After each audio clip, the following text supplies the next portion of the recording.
నమస్తే, welcome to our channel. నేను విశాల్ని. Analyst Ashok Kumar గారు ఉన్నారు. వారిని అడిగి కొన్ని విషయాలు మనం తెలుసుకుందాం. నమస్కారం. నమస్తే. గత కొద్ది రోజుల నుంచి జగన్మోహన్ రెడ్డి లండన్ పర్యటనలో కొంచెం బిజీగా గడిపారు. సో ఇప్పుడు ఇండియాకి తిరిగి వచ్చారు. దాని తర్వాత ఆ కార్యపరిణామాలు ఎలా ఉండబోతున్నాయి? ఈ నెల 14వ తారీఖున యూకేకి వెళ్ళడం జరిగింది జగన్మోహన్ రెడ్డి. కానీ అఫీషియల్గా ఆయన చెప్తాను ఏంటంటే వాళ్ళ కూతురు అయినటువంటి వర్షారెడ్డి డిగ్రీ పాస్ అయిపోయిందంట, అందుకు ఆ వేడుకలకు పోయి వచ్చామని చెప్పినారు. కానీ గతంలో జగన్మోహన్ రెడ్డి చేసిన కొన్ని స్టేట్మెంట్స్ క్లియర్గా మనం ఒకసారి పరిశీలిస్తే ఏమని చెప్పాడంటే, జనవరి నెలలో సంక్రాంతి తర్వాత ప్రజల్లోకి పోతున్నాను, ప్రజల్లోకి వెళ్ళి పోరుబాటు పడతానని అయితే చెప్పడం జరిగింది జగన్మోహన్ రెడ్డి గారు. ఈ లోపు ఆయనకి ఏమైందో ఏమో ఇంకా విచక్షణ కోల్పోయిన కొన్ని స్టేట్మెంట్లు కూడా ఇవ్వడం జరిగింది. 2 నెలల్లో ఈ ప్రభుత్వాన్ని కూల్చివేస్తాను, నేను సేమ్ అయిపోతాను అన్నట్టు ఇటువంటి విచిత్రమైన స్టేట్మెంట్లు. ఇందులో భాగంగా ఇంకా ఏమనుకున్నాడేమో, ప్రజలతో ఏం పని ఉన్నది, నేను విదేశాలకు పోతాను, అక్కడ ఉన్నటువంటి సంపదనంతా మొబైలైజ్ చేసి ప్రభుత్వాన్ని కూల్చేసి నేను సేమ్ అవుతాను అనే ఫీలింగ్లో ఏమో వెళ్ళినట్టున్నాడు. వెళ్ళాలంటే కొంతమంది బేసిక్ సపోర్ట్ ఉండాలి. ఆ బేసిక్ సపోర్ట్ ఎవరి నుంచి కావాలంటే మనం ఆలోచన చేస్తే ఇక్కడ క్రియాశీలకంగా ఉన్నటువంటి విజయసాయి రెడ్డి ఇటువంటి వాళ్ళే గుర్తొస్తారు. తర్వాత రాజ్యసభ ఎంపీ అంటే పార్టీకి వెన్నెముకలాగా. ఎందుకంటే అక్కడ ఢిల్లీలో ఆ యొక్క లాబింగ్ కావచ్చు, కేసులకు సంబంధించి ప్రతి ఒక్కటి వాళ్ళ చేతల్లో ఉంటుంది రాజ్యసభ ఎంపీలు. సో విజయసాయి రెడ్డి రాజీనామా చేశాడు, అయ్యద్దు రామిరెడ్డి అదే బాటలో ఉన్నాడు, పిల్లి సుభాష్ చంద్రబోస్ ఇదే బాటలో రానున్నాడో మనకు అర్థమవుతుంది. దాదాపు 5 మంది రాజ్యసభ సభ్యులు వైసీపీ నుంచి ఆల్రెడీ గుడ్ బై చెప్పి వెళ్ళిపోవడం జరిగింది. ఇంకున్న 5 మంది రాజ్యసభ సభ్యులు ఏ నిమిషమైనా పక్క పార్టీలోకి వెళ్ళడం కానీ లేదా రాజీనామా చేయడం కానీ అది మన కళ్ళ ముందే కనిపిస్తూ ఉండాలి. ఇటువంటి తరుణంలో అక్కడి నుంచి ఇక్కడికి వచ్చిన తర్వాత ఇమీడియట్గా సీఎం అయిపోదాము ఇటువంటి కళలు కలిగిన జగన్మోహన్ రెడ్డి ఆశలు అడిగాసలు అయినట్టే మనకు అర్థమవుతుంది. సో ఇలా చేయలేనని చెప్పి ఇంకా సంవత్సరం 2 ఏళ్ళలో ఏదో మసిబూసి మారేడికాయ చేద్దాము, తర్వాత మళ్ళీ యూకేకి వెళ్ళిపోదామని అక్కడ ప్లాట్ఫామ్ ఏర్పాటు చేసుకొని, సో ఆయన కోర్టు ఏదైతే పర్మిషన్ ఇచ్చిందో ఆ టర్మ్ అయిపోయింది కాబట్టి ఆంధ్రాకి ఇవాళ రావడం జరిగింది. ఇందులో భాగంగా ఫస్ట్ బెంగళూరులో దిగినాడు, బెంగళూరు ఎయిర్పోర్ట్లో. తర్వాత యలహంక ప్యాలెస్ పోయినాడు. రేపు కానీ మొన్నాడు కానీ అంటే 2 డేస్ గ్యాప్ అయితే పెట్టినాడు. తర్వాత తాడేపల్లికి వస్తాడు. అంటే ఆంధ్ర అనేది కానీ ఆయన ఆంధ్ర రాష్ట్ర ప్రజలు కానీ 3rd or 4th priority. First Bengaluru, Yelahanka palace ఇవన్నీ ఆయన సొంత పనులు చక్కదిద్దుకోవాలి. కానీ అదే విధంగా చంద్రబాబు కానీ లోకేష్ గారి కానీ మనం చూస్తే దావోస్ పర్యటనలో భాగంగా లోకేష్ గారు పుట్టినరోజు వచ్చాం కూడా ఇక్కడ విషస్ కానీ ఇవన్నీ ఇక్కడ జరుగుతున్నాయి. కానీ లోకేష్ గారు అక్కడనే ప్రజల యొక్క పని మీద అక్కడే ఉన్నారు. ఇక్కడికి వచ్చిన వెంటనే బాబు గారు డైరెక్ట్గా ఢిల్లీ పోయి ఆర్థిక మంత్రి అయినటువంటి నిర్మలా సీతారామన్ కలిసి మన ఆంధ్ర రాష్ట్రానికి ఇప్పుడు రానున్న బడ్జెట్లో February 1 అక్కడ పార్లమెంట్ సమావేశాలు జరిగితే అక్కడ బడ్జెట్లో మన ఆంధ్ర రాష్ట్రానికి ఎక్కువ మేర పెట్టుబడులు తీసుకొచ్చే విధంగా నిరంతరం బిజీలో గడుపుతున్నాడు. ఒక పక్క బాబు గారు, అదేవిధంగా నారా లోకేష్ గారు, ఇటు సైడ్ కళ్యాణ్ బాబు గారు గ్రౌండ్ వర్క్లో ఉన్నారు. వాళ్ళ ఆలోచన ఈ విధంగా ఉంటే జగన్మోహన్ రెడ్డి తాడేపల్లి వచ్చిన తర్వాత ఆయన చెప్పింది ఏంటంటే 5వ తారీఖున ఫీజు పోరుబాట అని చెప్పి ఆయన ఒక కార్యక్రమం తీసుకోవాలని ఆయన అయితే నిర్ణయించుకున్నాడు. ఈ ఫీజు పోరుబాట ఏంటంటే గతంలో జగన్మోహన్ రెడ్డి ఏదైతే విద్యార్థులకి ఫీజు రియంబర్స్మెంట్ కల్పిస్తాన్నాడో ఆయన లాస్ట్ సంవత్సరం ఫీజు రియంబర్స్మెంట్ కలిపిలా. ఆ భారం ఆల్రెడీ 3,000 కోట్ల రూపాయలు ఉన్నది. దాంతోపాటు ఈ కొత్తగా ఏర్పడిన ప్రభుత్వం కేవలం 900 కోట్ల రూపాయలు వీళ్ళకి ఇచ్చేసి చేతులు దులుపుకోవచ్చు. 900 కోట్ల రూపాయలు ఫీజు రియంబర్స్మెంట్ పథకంలో భాగంగా. కానీ ఆ 3,000 కోట్ల భారం ఉండదు. సో ఇది ఒక ఆల్రెడీ నారా లోకేష్ గారు స్టేట్మెంట్ ఇచ్చినారు. ఐటీ మినిస్టర్, విద్యాశాఖ మంత్రి అయినటువంటి నారా లోకేష్ గారు 2-3 రోజుల్లో దీనికి ఒక కొలికి తెస్తానని చెప్పి ఆయన ఆల్రెడీ స్టేట్మెంట్ ఇచ్చినారు. ఈలోపు February 5 పోరు దీక్ష అంట ఇవన్నీ చెప్తున్నారు. నారా లోకేష్ గారు స్టేట్మెంట్ అయితే ఇవ్వచ్చు, కానీ దానికి ప్రొసీజర్ అంటే 10 రోజులు 20 రోజులు టైం పడుతుంది. సో నేను అంటుంది ఏంటంటే ఈ జగన్మోహన్ రెడ్డి ఆయన అనుకున్నట్టు సీఎం కళలో అన్నీ నెరవేరలేదు కాబట్టి యాజ్ యూజువల్ పాత చింతకాయ పచ్చడిలాగా ఇక్కడికి వచ్చి ప్రజల్లోకి వెళ్తాను అది ఇది అంటున్నారు. ఒక బేసిక్ ఎగ్జాంపుల్ ఒకటి చెప్తానండి. ఫర్ ఎగ్జాంపుల్ మా ఏరియాకు జగన్మోహన్ రెడ్డి వస్తున్నాడు అనుకుందాం.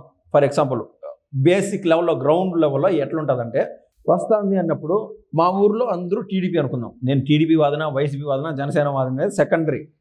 కానీ బేసిక్గా క్రియాశీలకంగా ఎట్లా జరుగుతుందని చెప్తున్నాం. మా ఊర్లో ఈ వైసీపీ వాళ్ళు ఉంటారు, టీడీపీ వాళ్ళు ఉంటారు. టీడీపీ ప్రభుత్వం ఉన్నప్పుడు ఎవరైనా సరే ఈ కూటమి ప్రభుత్వం వీళ్ళకి మంచి కార్యం అన్నీ చేస్తూ ఉంటుంది కదా, ఆ కాంట్రాక్టులు ఈ కాంట్రాక్టులు అంట. వీళ్ళకు విరుద్ధంగా వీళ్ళు మంచి చేస్తూ ఉన్నా కూడా ఎవరైనా వైసీపీ వాళ్ళు జగన్మోహన్ రెడ్డి ఎక్కడికైనా మీటింగ్ వస్తే వీళ్ళు అక్కడికి పోవడానికి భయపడతారు. మనుషుల సహజ నేచర్ అది. సో జగన్మోహన్ రెడ్డి వచ్చినా కూడా ప్రజలు వెళ్ళేదానికి సిద్ధంగా లేరు. ఎందుకంటే ఆల్రెడీ కూటమి ప్రభుత్వం మంచి చేస్తుంది. రిస్కీ వాళ్ళు ఒక్కసారి సైడ్ కింద వెళ్ళారంటే కొద్దిమేర వాళ్ళకి అందే ఫలితాలు కూడా దక్కకుండా పోతాయనేది నా నమ్మకం. గతంలో వైసీపీ వాళ్ళు అదే చేశారు. టీడీపీ వాళ్ళు, కూటమి ప్రభుత్వం అలా చేస్తారని కాదు. సో మనకి ఎందుకు వచ్చిన గొడవలేరా, జగన్మోహన్ రెడ్డి ఒక స్టాండ్ పైన నిలబడేవాడు కాదు అని ఆల్రెడీ ప్రజలు ఒక క్లారిటీ వచ్చేసింది. వాళ్ళు రాజకీయాలకు దూరంగా ఉందాం అనుకున్నారు YCP cadre, second grade cadre ఎవరైతే ఉన్నారో. ఎందుకంటే వెన్నెముక ఇరిగిపోయినట్టయింది. ఈసారెడ్డి రాజీనామా చేయడము, అయోధ్య రామరెడ్డి రాజీనామా చేయడం, అదేవిధంగా బాలినేని శ్రీనివాసరెడ్డి జనసేనకు వెళ్ళిపోవడము, మచిలీపట్నానికి సంబంధించిన బందరు మాజీ ఎమ్మెల్యే అయినటువంటి పేరు నాని కనబడకుండా పోవడము, కొడాల నాని సైలెంట్ అయిపోయినాడు, వల్లంనేని సైలెంట్ అయిపోయినాడు. ఇటువంటి వాళ్ళకి తల్లపోటుగా జగన్మోహన్ రెడ్డి అక్షరాల్లో తయారవబోతున్నాడు. జగన్మోహన్ రెడ్డి వచ్చినాడంటే కొడాల నాని బయటికి రావాల్సిందే, వల్లంనేని వంశీ బయటికి రావాల్సిందే. రోజక్కను పట్టించుకునే పరిస్థితిలో జగన్మోహన్ రెడ్డి లేడు. సో ఆల్రెడీ అంటే జగన్మోహన్ రెడ్డి అక్కడ ఉండగానే విజయసాయి రెడ్డి రాజీనామా చేయాల్సింది ఎందుకు వచ్చిందంటే, జగన్మోహన్ రెడ్డి ఇక్కడ కన్నా వస్తే వీటన్నిటికి అడ్డుకట్టేస్తాడు, వద్దురా నాయన ఈ తలపోటు అని చెప్పి ముందుగానే ఎక్కడికక్కడ చేతి దులిపేసుకున్నారు. సో జగన్మోహన్ రెడ్డి ఇక్కడ అడుగు పెడితే వైసీపీ వాళ్ళు కూడా దరిద్రం తాండవిస్తాదరా అని భయపడే పరిస్థితిలో వాళ్ళు ఉన్నారు. నాకే వస్తే ఫిబ్రవరి 5న ఫీజు పోరుబాటు అంట ఇలా జరుగుతాడు. ఫిబ్రవరి నెలాఖరు నుంచి అసెంబ్లీ సమావేశాలకు రావాలని జగన్మోహన్ రెడ్డి నిర్ణయించుకున్నట్టుగా మనకు అర్థమవుతుంది. నిర్ణయించుకున్నప్పుడు ఏ మాట చెప్పి వస్తాడు? మాకు ప్రతిపక్షం లేదు, విపక్షం లేదు, ఏదో చెప్తున్నాడు కదా, ఏ మాట చెప్పి వస్తాడు? ఆయన వస్తున్నాడంటే పెద్ద డ్రామానే. వచ్చి అక్కడ ఏం చేస్తాడు? వాళ్ళ సతీమణి 700 కోట్లు స్కామ్లో ఇన్వాల్వ్ అయింది, దాని గురించి టీడీపీ వాళ్ళు మాట్లాడతారు, దానికి సమాధానం ఉండదు. పెద్దిరెడ్డి రామచంద్రారెడ్డి ఇప్పుడున్నటువంటి ఎమ్మెల్యే, ఆయన చేస్తున్నటువంటి అటవీ శాఖలో ఏదైతే భవనం కట్టుకున్నాడో దానికి సంబంధించింది అక్కడ అడుగుతారు. ఇవన్నీ చెప్పకుండా గతంలో నువ్వేం చేసావని ఈ రేంజ్లో అగ్గి మీద గుగ్గిలు పోయినట్టు జగన్మోహన్ రెడ్డి బిహేవ్ చేస్తే టీడీపీ వాళ్ళు కూడా సరైన సమాధానం చెప్తారు.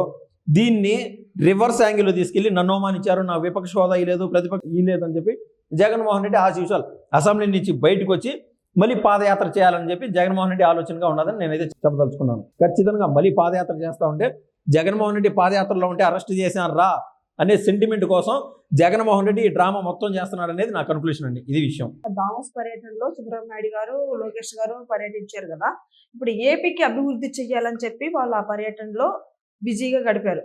దీని మీద మీరేమంటారు? 2014 నుంచి 2019 మధ్య నారా చంద్రబాబు నాయుడు గారు ముఖ్యమంత్రిగా ఉన్నప్పుడు అమరావతి డెవలప్మెంట్ కోసం 3,500 కోట్ల రూపాయలు మాకు లోన్గా ఇవ్వండి అని ప్రపంచ బ్యాంకుకి అర్జీ పెట్టుకున్నారు.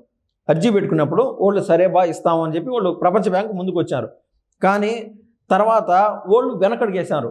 ఎందుకురా వెనకడిగేశారు అంటే, ఎక్కడ నుంచి అప్పుడు ప్రతిపక్షంలో ఉన్నటువంటి జగన్మోహన్ రెడ్డి పార్టీకి సంబంధించిన వాళ్ళు ఆకాశరామన ఉత్తరాలు అంటే మెయిల్ రూపంలో ఏదేదో కలబోసిన మాటలు పంపించడం జరిగింది మెయిల్ రూపంలో. సో వాళ్ళు టెక్నికల్ టీం మొత్తం ఇక్కడికి వచ్చి చెకప్ చేసుకొని 3,500 కోట్ల శాంక్షన్ చేసేస్తామని చెప్పేశారు. ఎందుకంటే ఏ డౌట్ ఉండకూడదు వాళ్ళకి, ప్రపంచ బ్యాంక్ కాబట్టి. అదే కోవలో మొన్నటికి మొన్న ఈ యొక్క జగన్మోహన్ రెడ్డి గారు ప్రభుత్వం నుంచి పోయిన తర్వాత 2024లో ఈ కూటమి ప్రభుత్వం ఏర్పడిన తర్వాత 15,000 కోట్ల రూపాయలు అప్పు కావాలా అని మళ్ళీ ప్రపంచ బ్యాంకుకి విన్నవించుకుంటే కూటమి ప్రభుత్వం ఇదే యాజ్ యూజువల్ పాత మోడ్ ఏదైతే వాడుతున్న జగన్మోహన్ రెడ్డి వాళ్ళు సేమ్ మెయిల్స్ మళ్ళీ పంపించారు. వీళ్ళకు ఇవ్వద్దు, ఇక్కడ అమరావతి లేదు, ఏం లేదు, గుంతలు అది ఇది అని చెప్పి. వాళ్ళు ప్రపంచ బ్యాంకుకి సంబంధించిన మళ్ళీ టెక్నికల్ టీం వచ్చి ఇక్కడ చెక్ చేసి, అయ్యా మేము ఫుల్లీ సాటిస్ఫైడ్, మాకు కానీ రాంగ్ మెయిల్స్ వస్తూ ఉన్నాయి, మేము దానికి భయపడినాము, అందుకు మా టెక్నికల్ టీం వచ్చి చెక్ చేసుకునేది, ఇవాళ మేము సాటిస్ఫైడ్, మీకు ఆ 15,000 కోట్లు మేము అయితే అప్పుగా ఇస్తామని చెప్పి వాళ్ళు చెప్పడం జరిగింది. ఇది ఒక వెర్షన్. మీరు అడిగింది ఏంటంటే, అక్కడ దావోస్ పర్యటనలో భాగంగా అక్కడ ఫండ్ రానికుండా చేస్తున్నారా అనేది. ఆయనకంత సీన్ లేదు. ఇందాక నేను చెప్పినట్టు సాక్షాత్తు ఇక్కడ తెలంగాణ మినిస్టర్ అయినటువంటి దుద్దిల శ్రీధర్ బాబు గారు కూడా ఓపెన్గా చెప్పారు. ఏమని? బాబు గారు పెద్ద రికంతో వ్యవహరించారు, ఇరు తెలుగు రాష్ట్రాలు బాగుపడాలనే ఆలోచనతో ఇక్కడ ఎవరెవరితో ఎంఓయూలు చేసుకున్నారో దావోస్లో బాబు గారు ఇక్కడ ప్రకటించలేదు. ఎందుకంటే పలానా టీసీఎస్ కానీ పలానా కాగ్నిజెంట్ కానీ ఇక్కడ ఎంఓయూలు చేసుకునేవని కన్నా చెప్తే తెలంగాణకి పెట్టుబడులు రాకుండా పోతాయి, పాసిబిలిటీ లేకుండా పోలేదు. సో ఇరు రాష్ట్రాలు బాగుపడాలా, హైప్ అనవసరం అని చెప్పి ఏ ఎంఓయూలు అయినా నారా లోకేష్ గారు ఆంధ్రాలో ప్రకటిస్తారని వెయిట్ చేస్తున్నారు. వీళ్ళు ఇప్పుడు దాకా ఎందుకు వెయిట్ చేస్తున్నారంటే, ఇదే ఇందాక నేను ఎగ్జాంపుల్ చెప్పినా కదండి, వరల్డ్ బ్యాంక్కి వీళ్ళు రాసిన ఆకాశరామన్ ఉత్తరాలు పెద్ద పెద్ద కంపెనీలు కూడా వీళ్ళు చెడగొట్టే ప్రయత్నం చేస్తారు. ఇక్కడికైనా పెద్ద పెద్ద కంపెనీలు కన్నా వస్తే మన యొక్క యువకులకి ఉద్యోగాలు వస్తాయి, మంచి భవిష్యత్తు ఉంటుంది. ఈ కూటమి ప్రభుత్వం ఆలోచనలు ఆ విధంగా ఉంటే వాళ్ళు వచ్చే కంపెనీలు కూడా చెడగొట్టే ఆలోచన విధంగా ఉంటారు. ఒకరి మనసు ఉన్నట్టు ఒక విధంగా ఉండదు ఒక కంపెనీల మనసు. సో ఈ జగన్మోహన్ రెడ్డి ఒక ప్రతిపక్షం ఈ విధంగా చేస్తారని చెప్పి వెయిట్ చేస్తున్నారు. పూర్తిగా ఎంఓయూలు అన్నీ అయిపోయిన తర్వాత అన్నీ ఒకసారిగా రివీల్ చేసే మార్గంలో కూటమి ప్రభుత్వం అయితే ఉంది. Thank you. ధన్యవాదాలు.